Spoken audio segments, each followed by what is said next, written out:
লোকটি তার এক্সরে দৃষ্টি সক্রিয় করল। সে আবিষ্কার করল যে তার সামনে থাকা কাঠের তৈরি সারস পাখিটি ছিল একটি মূল্যবান প্রাচীন জিনিস।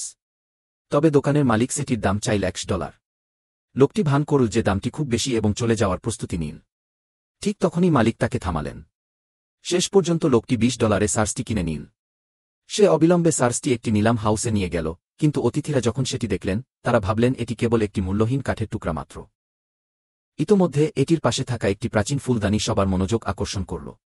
পরের মুহূর্তে লোকটি দ্রুত এগিয়ে গেল, জোর করে কাঠের সার্সটি ভেঙে ফেল এবং টেবিলের উপর কাঠগুলো গুঁড়ো করে দিল। যখন সে তার হাত খুল তখন দেখা গেল সেখানে একটি উচ্চমানের জেড পাথর রয়েছে। বিশেষজ্ঞরা সাথে সাথেই জেডটির মূল্য নির্ধারণ করলেন এবং এটির মূল্য দাঁড়াল $3 লক্ষ। কিন্তু লোকটি এই দামে সন্তুষ্ট হল না। এরপর সে পুরো কাঠের শিল্পকর্মটিকে টুকরো টুকরো করে ভেঙে ফেল। সবাই হতবাক হয়ে গেল। দেখা গেল যে সার্সটির পাগুলো খাঁটি সোনা দিয়ে তৈরি ছিল, যার বাজার মূল্য ছিল $2 লক্ষ।